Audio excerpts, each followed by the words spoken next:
All right, well, the sun's about to set, so hopefully I have enough light to do this for this one. But welcome back. This is my name is Alex Eubank. This is my Christian channel. I'm known for doing fitness content, so trying to dedicate a lot more time and effort into the Christian channel because to me it's more fulfilling. I enjoy doing it. I love doing it. I love talking about my faith, and most importantly, I love helping others with their faith.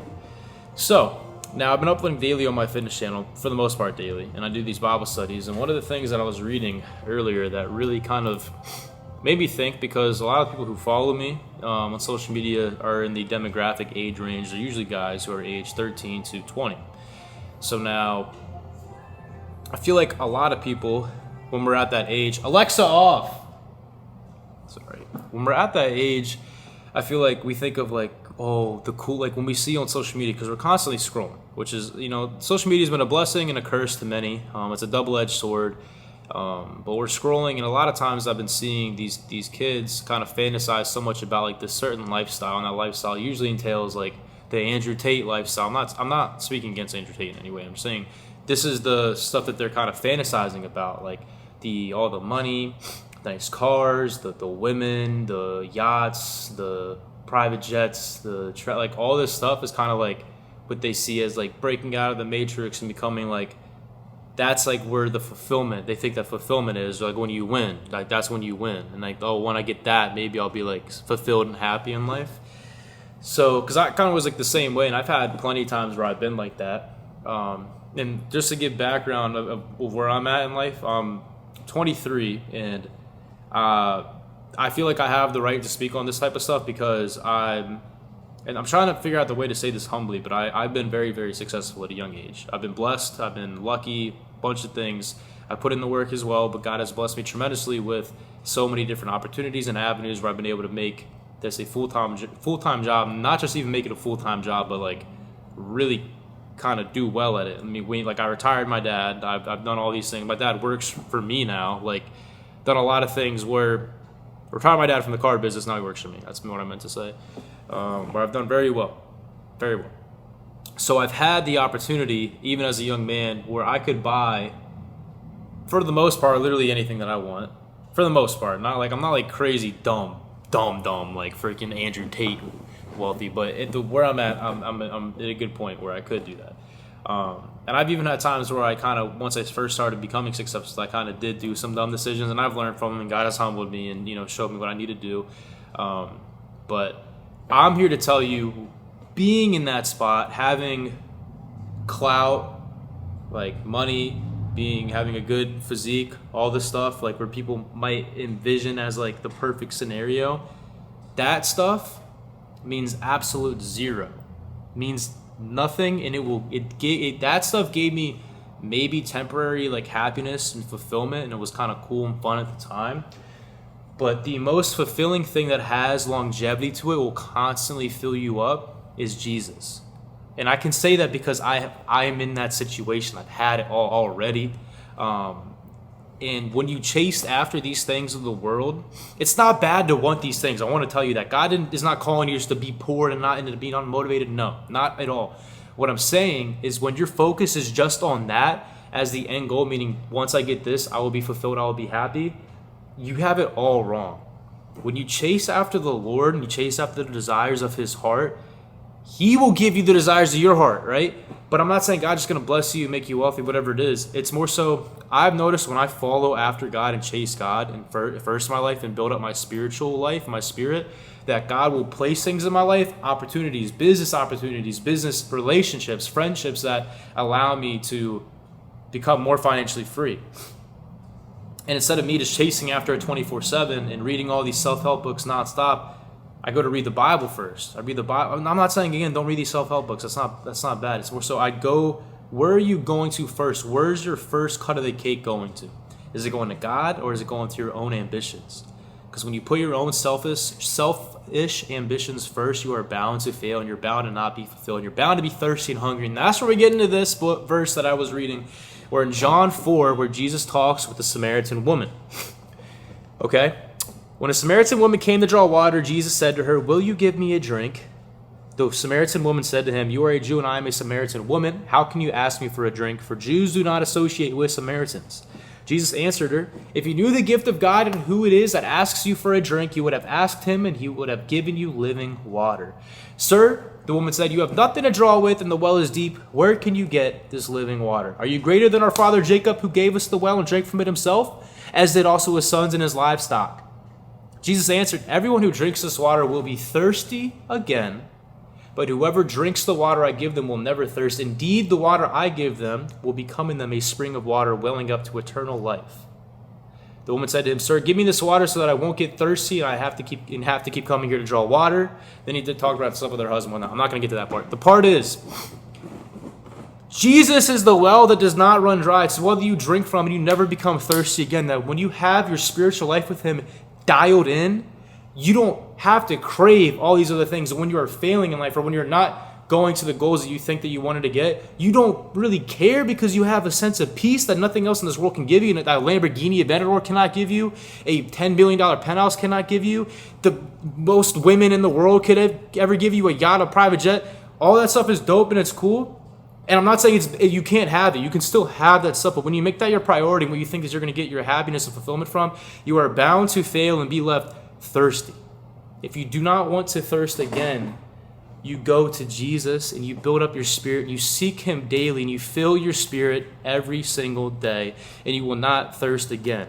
And out of this, out of the overflow, I promise you, you will see things that don't matter as much, and you can still chase after business. You can still chase after making money or be getting more clouded or whatever, because when it's not your main priority and you're submitting to God, meaning, God, I want this, but if it's not in your will, I don't care. I submit to you at the end of the day. God, I want this business to do well. I want this car, but if it isn't in your will, God, I submit to you. When you have that mindset and God knows that that's what your heart is, he will, I really believe, I got to be careful what I say, he will reward you.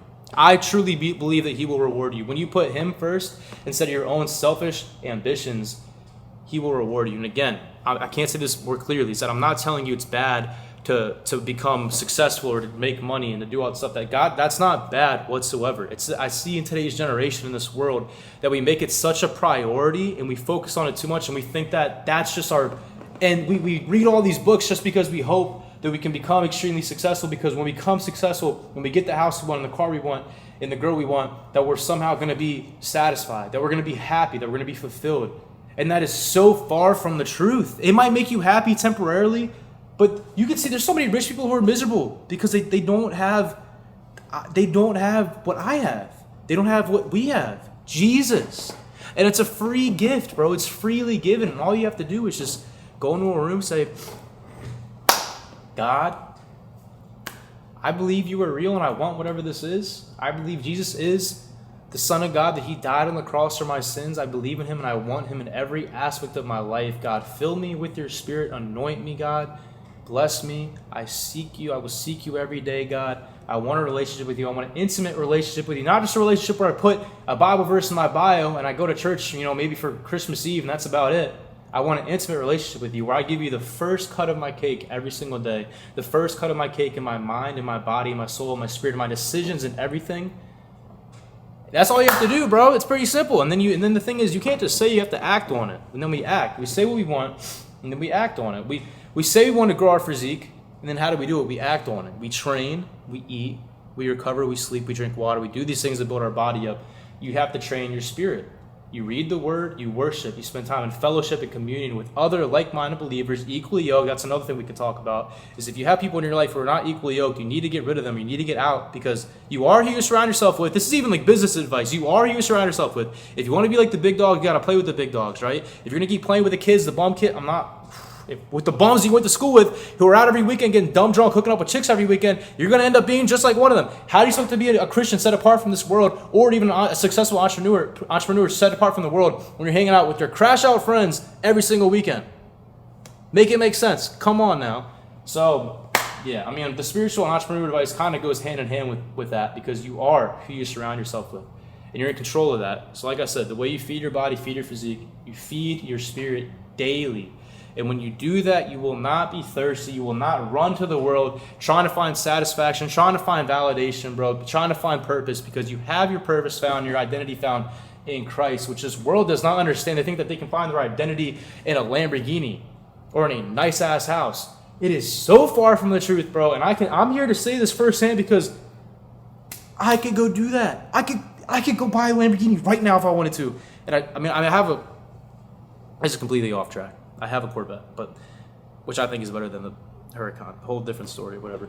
I actually have a passion for cars. It's different. A lot of people buy cars just because they want to like flex. When I get like a car, it's because I actually like.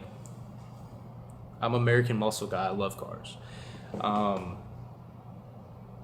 getting off track now because of that. Like that distracted me. I'm not saying cars are bad or it's bad to go get that Lamborghini Huracan. If you're in the financial place where it makes sense financially for you to be able to get one and you still have everything else taken care of, I don't think it's bad at all to go get the Lambo. I don't think it is. But when you're thinking, I'm building this business because I'm going to get to the point where I can just buy this Lamborghini, and then I'm buying the Lamborghini because more people are going to look at my car when I drive by, people are going to take pictures and videos of my car. Like, this is where you're getting your validation from the world, and you're chasing the worldly things, and it will not fulfill you.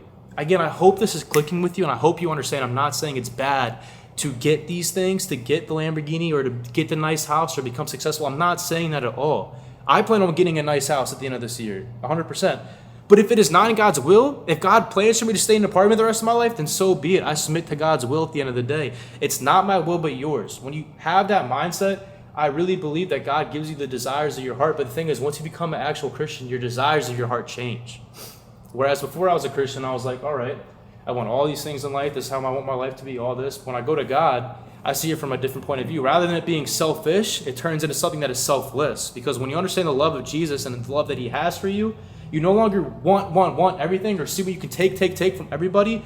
You try to think more of what can I give to this person? How can I love this person today?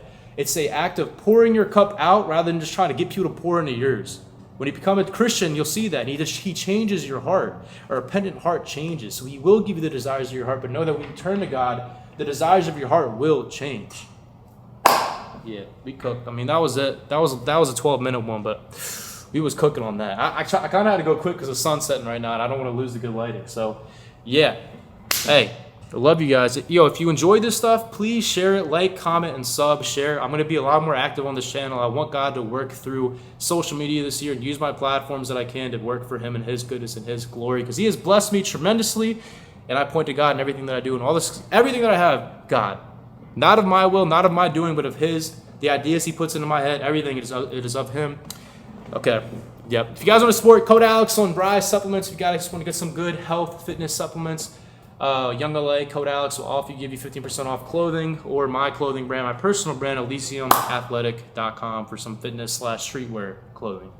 All right. Love y'all. God bless. Till next time. Peace out.